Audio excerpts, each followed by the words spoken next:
আসসালামু আলাইকুম, সবাইকে স্ট্রিট এক্সেলেন্টারি স্কুল অ্যান্ড কলেজ শিরাকুম শাখার অনলাইন ক্লাসে স্বাগত। সুপ্রিয় ষষ্ঠ শ্রেণীর শিক্ষার্থীরা, কেমন আছো সবাই? আলহামদুলিল্লাহ, অবশ্যই ভালো আছো, ভালো থাকতে হবে। দেখো, আমরা প্রথম অধ্যায় করছিলাম এতদিন। প্রথম অধ্যায় কিন্তু আমরা শেষ করেছি। এখন আমরা কি বলেছি যে আমরা এখন অনুশীলনটা দেখবো যে আমরা কি কি জানলাম, কি কি শিখলাম, কি কি নতুন কিছু আয়ত্তে আনলাম। আচ্ছা, তাহলে আমরা লাস্টে কি কি করছিলাম। দেখো, আমরা কিন্তু লাস্টে পরিমাপ, ক্ষেত্রফল, আয়তন কিভাবে পরিমাপ করতে হয় সেটা সম্পর্কে জেনেছি। বিভিন্ন সূত্র, ক্ষেত্রফলের সূত্র কি, আয়তনের সূত্র কি, এগুলো সম্পর্কে জেনেছি। এখন আমি কি বলেছিলাম যে নেক্সট ক্লাসে গাণিতিক সমস্যা নিয়ে আলোচনা করব। দেখো, অনুশীলনের তোমরা গাণিতিক সমস্যা কয়টি আছে? দেখো, 3টি গাণিতিক সমস্যা আমরা আজকে সলভ করার চেষ্টা করব, ঠিক আছে? আচ্ছা, দেখো কি লিখেছে যে 1 নম্বরে কি একটি ক্ষেত্রের দৈর্ঘ্য 5 মিটার। ঠিক আছে, একটি ক্ষেত্রের দৈর্ঘ্য 5 মিটার ও প্রস্থ 4 মিটার। কি দেয়া আছে ক্ষেত্রটির? যে এর দৈর্ঘ্য আছে, প্রস্থ আছে। তাহলে আমরা কি জানি যে দৈর্ঘ্য প্রস্থ থাকলে আমরা কি কি বের করতে পারবো? দৈর্ঘ্য প্রস্থ থাকলে শুধু ক্ষেত্রফল বের করতে পারবো, তাই না? আচ্ছা, কারণ আমরা কি জানি যে দৈর্ঘ্য ইনটু প্রস্থ ক্ষেত্রফল। এই সূত্রটা তো জানি, শিখেছি আমরা। আচ্ছা, তাহলে চলো আমরা 1 নাম্বার অঙ্কটা দেখি কিভাবে হয়। আচ্ছা, দেখো তাহলে কি লিখবো আমরা? একটি ক্ষেত্রের দৈর্ঘ্য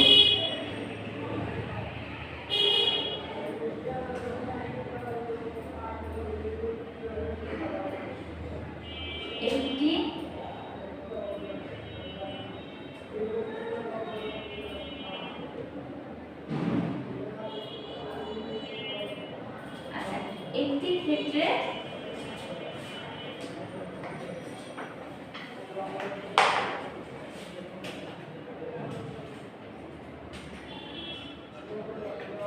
কি দেয়া আছে?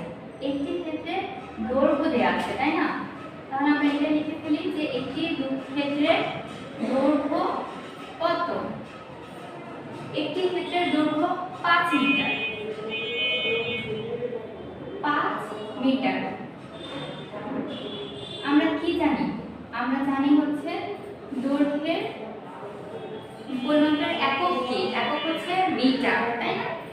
সেন্টিমিটার, মিটার এগুলো তো দৈর্ঘ্য পরিমাপের একক। মিটারটা কি? মিটারটা আন্তর্জাতিক পদ্ধতিতে এই মিটার একক ইউজ করা হয়। ঠিক আছে, তাহলে তারপরে কি লিখছে দেখো, ও প্রস্থ 4 মিটার। তাহলে কি যে ও প্রস্থ, তাই না? প্রস্থ। আচ্ছা, ও প্রস্থ কত? 4 মিটার।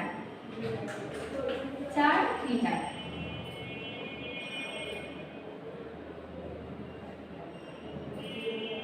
দেখতে পাচ্ছ সবাই? দেখো, একটি ক্ষেত্রের দৈর্ঘ্য 5 মিটার ও প্রস্থ 4 মিটার। তাহলে কি লিখেছে যে এর ক্ষেত্রফল কত হবে? তাহলে এটা তো আমরা সূত্র থেকে জানি যে আমরা ক্ষেত্রফল সূত্র কি? দেখো, অতএব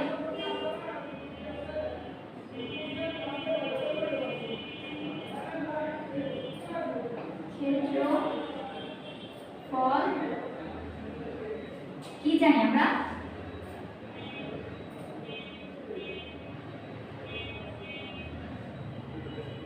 দৈর্ঘ্য ইনটু কি? প্রস্থ, তাই না? আচ্ছা, তাহলে এখন এককটা কি দিব? দেখো, এককটা আমরা জেনেছি যে ক্ষেত্রফল দুইটি রাশির গুণফল, তাই না? দৈর্ঘ্য তো মৌলিক রাশি আমরা জেনেছি, প্রস্থ মৌলিক রাশি, তাই না? এখন এই দুটোর দৈর্ঘ্যের একক কি? মিটার জানি। এই দেখো, মিটার। তাহলে প্রস্থের এককও মিটার, দুইটা মিটার। তাহলে মিটার স্কয়ার, তাই না? বর্গ মিটার। তাহলে আমরা কি লিখতে পারি যে ক্ষেত্রফলের একক বর্গ মিটার।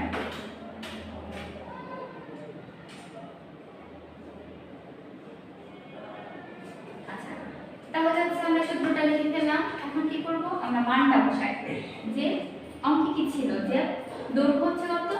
5 মিটার। তাহলে এই যে গুণ দিলাম আমরা, আর প্রস্থ কত? 4 মিটার। এটা হচ্ছে বর্গমিটার, তাই না?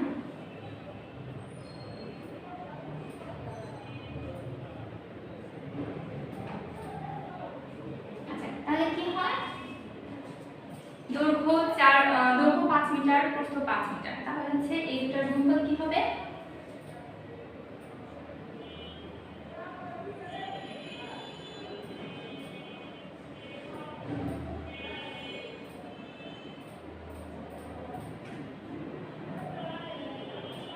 4 5 কত? 20 20। তাহলে হচ্ছে আমরা কি পেলাম যে ক্ষেত্রফলের ক্ষেত্রফল কত, এই যে একটি ক্ষেত্রের দৈর্ঘ্য প্রস্থ দেওয়া আছে, তাহলে এই ক্ষেত্রটির ক্ষেত্রফল কত আমরা পেলাম এই 20। তাহলে 1 নম্বর গাণিতিক সমস্যা আমাদের সমাধান হয়েছে, বুঝতে পেরেছো সবাই?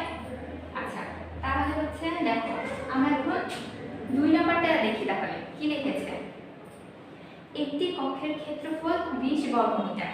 আগে কি দেওয়া ছিল যে একটি ক্ষেত্রের দৈর্ঘ্য এবং প্রস্থ, আর এই অঙ্কটায় কি দেওয়া আছে যে একটি ক্ষেত্রফলই দেওয়া রয়েছে যে 20 বর্গমিটার এবং কক্ষটির দৈর্ঘ্য হচ্ছে 5 মিটার। তাহলে এর প্রস্থ কত এটা বের করতে বলেছে। তাহলে এটা যেহেতু ক্ষেত্রফল, দেখো ক্ষেত্রফল আর দৈর্ঘ্য দেওয়া আছে, তাই না? তাহলে কি বের করতে হবে? প্রস্থ বের করতে হবে। তাহলে তবে এই সূত্র থেকে বের করতে পারবো না? দেখো আমরা যদি ক্ষেত্রফলটা লিখি এখানে আর হচ্ছে দৈর্ঘ্যটা লিখি, তাহলে কি আমরা হচ্ছে এই সূত্র থেকে আমরা প্রস্থটা বের করে ফেলতে পারবো। চলো তাহলে 2 নম্বর অঙ্কটা করি আমরা।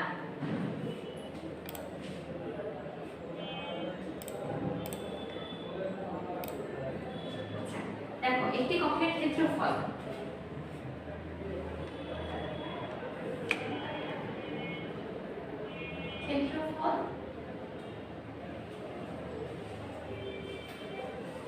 কত দেয়া আছে? ক্ষেত্রফল দেয়া আছে 20 বর্গমিটার।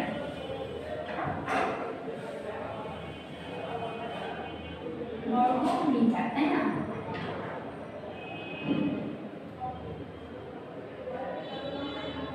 ক্ষেত্রফল 20 বর্গমিটার দেয়া আছে, আর কি দেয়া আছে? কক্ষটির দৈর্ঘ্য। চলো লিখি,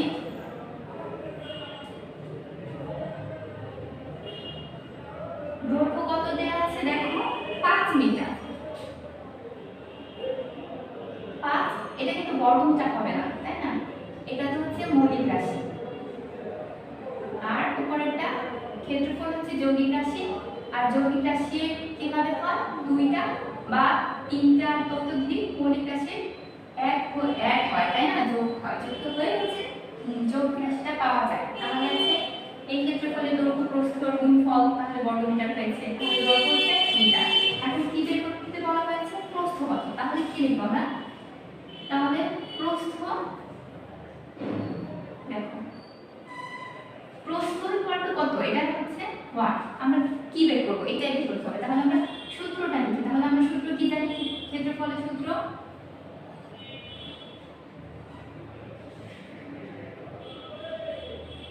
ক্ষেত্রফল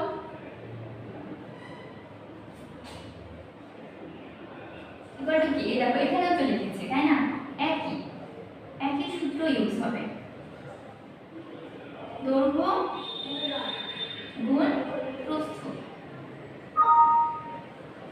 ক্ষেত্রফলের একক জানি আমরা বর্গমিটার।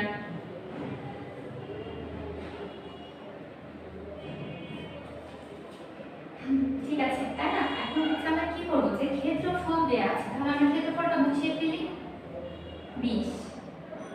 আচ্ছা, আর কি আছে? দৈর্ঘ্য আছে। দৈর্ঘ্য কত? 5 ইনটু প্রস্থ বের করতে হবে, তাই না? প্রস্থ হচ্ছে, আমরা এখানে প্রস্থ লিখে রাখি। তাহলে এটা বের করতে হবে। তাহলে কি করতে পারি আমরা?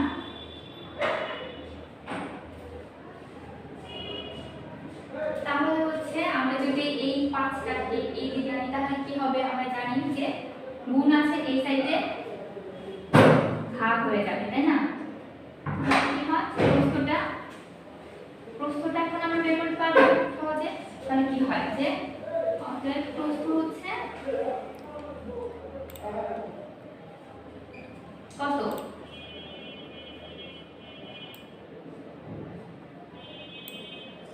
কাটাকাটি, তাই না? 4 5 20, তাহলে প্রস্থ কত মিটার পেলাম?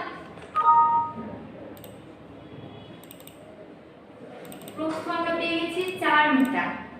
তাহলে এখন অ্যান্সার পেয়ে গেছি যে কক্ষের প্রস্থ ছিল 4 মিটার। দেখো 1 নাম্বার হয়ে গেছে, আমরা 2 নাম্বার অঙ্ক করে ফেলেছি। তাহলে হচ্ছে দেখেছো কত সহজ হবে। এখন এইভাবে এমন যদি নিয়মে থাকে অঙ্ক আমরা তো বের করতে পারবো, তাই না? দেখো এখন এখানে যদি দৈর্ঘ্য বের করতে বলে তাহলে আমরা প্রস্থ যদি দেয়া থাকে তখন কি হবে? তখন হচ্ছে মনে করো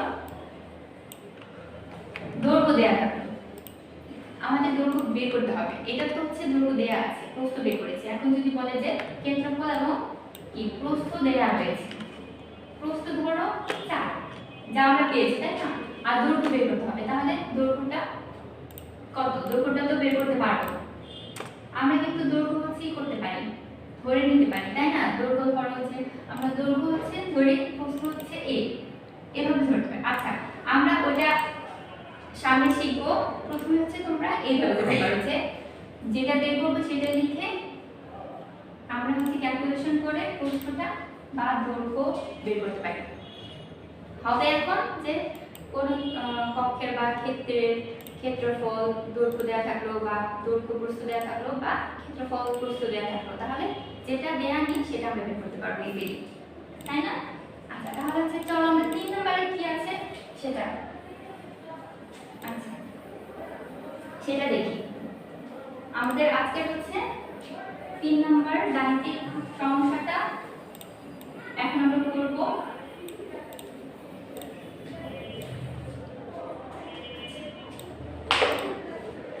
দেখো কি লেখা, একটি বাক্স 20 সেন্টিমিটার লম্বা, 10 সেন্টিমিটার প্রস্থ এবং 5 সেন্টিমিটার উঁচু।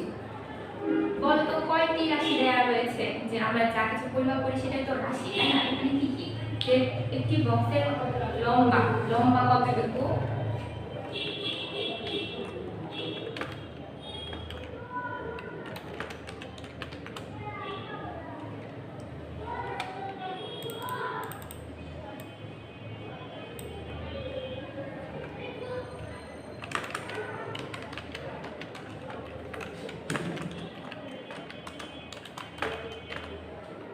দেখো এটা হচ্ছে লম্বা কতটুকু, প্রস্থ কতটুকু এবং উচ্চতা কতটুকু, তিনটি দেয়া রয়েছে, তাই না? তাহলে তিনটি হচ্ছে যদি দেয়া থাকে তাহলে কি বলেছে যে একটি বক্সে দেয়া রয়েছে, কি বের করতে হবে? 100 খানা বাক্সের আয়তন কত। চলো তাহলে দেখি পরিমাণটা কি দেয়া আছে। একটি বাক্স 20 সেন্টিমিটার লম্বা, 10 সেন্টিমিটার প্রস্থ এবং 5 সেন্টিমিটার উঁচু। তাহলে 100 খানা বাক্সের আয়তন কত?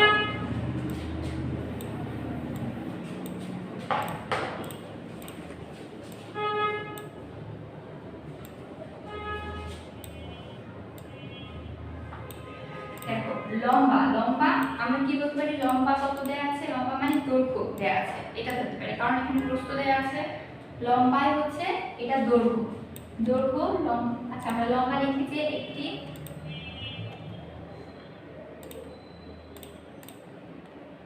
লম্বা কত দেয়া আছে? 20 সেন্টিমিটার।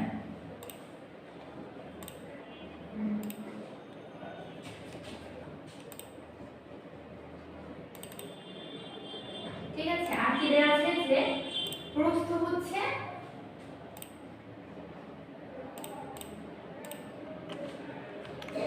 কত? 10 সেন্টিমিটার।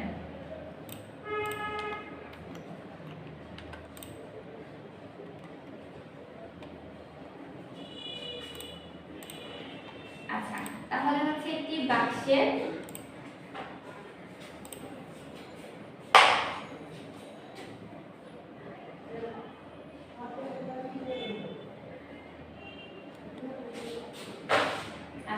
একটি বাক্সের লম্বা, প্রস্থ লিখেছি, লম্বা লিখেছি। এখন কি দেয়া আছে? উঁচু মানে উচ্চতা দেয়া আছে।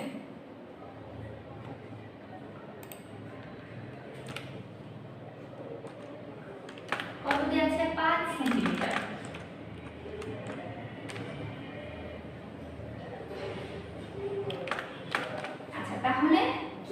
করতে পারবো যে এটা তো একটি, তাই না? একটি বাক্সে কি দেওয়া আছে যে একটি বাক্সে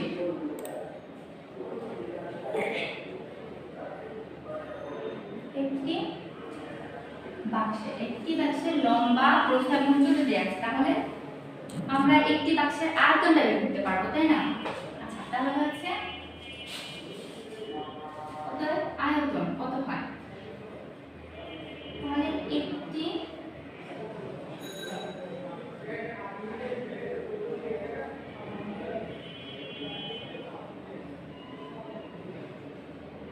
বাক্সের আয়তন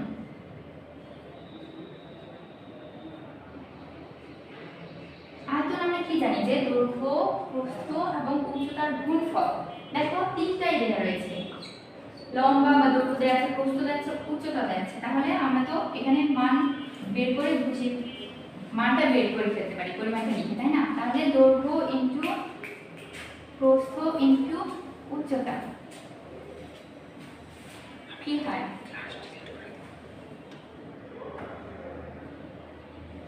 এত কি হবে? এককটা কি? ঘন সেন্টিমিটার, তাই না? এই দেখো এটা হচ্ছে। আচ্ছা, তাহলে কি এখন তাহলে 100 খানা বাক্সের আয়তন কত? 100 খানা বাক্সের আয়তন তাহলে কি বলতে পারি যে একটি বাক্সের আয়তন শেষ করুন।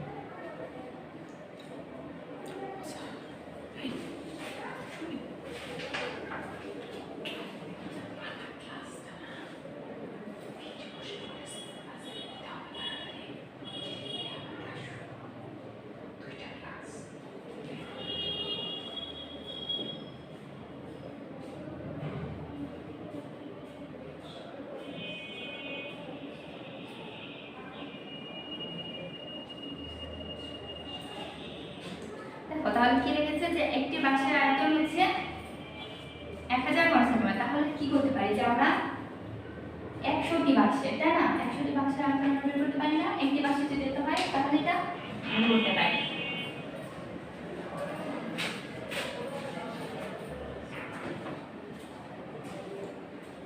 এত ঘন সেন্টিমিটার বের হয়ে গেল আমাদের 100 বাক্সের আয়তন। তাহলে আমরা তিনটি গাণিতিক সমস্যার সমাধান করে ফেললাম আজকের ক্লাসে। তাহলে হচ্ছে আমরা তো গাণিতিক কোনো সমস্যা থাকবে না ইনশাআল্লাহ। চেষ্টা করবে আর হচ্ছে আমরা নিশ্চয়ই পারবো ইনশাআল্লাহ, তাই না, পরীক্ষায়? আচ্ছা, তাহলে আজকে শুধু এই পর্যন্তই গাণিতিক সমস্যা সমাধান করলাম। আমরা নেক্সট ক্লাসে আবার নতুন কিছু করব আর হচ্ছে অনুশীলনী কি কি হচ্ছে কোশ্চেন আমরা পাই সেটা সম্পর্কে আলোচনা করব। তারপর চলে যাব দ্বিতীয় অধ্যায়ে। ততক্ষণে ভালো থাকো সবাই, খোদা হাফেজ।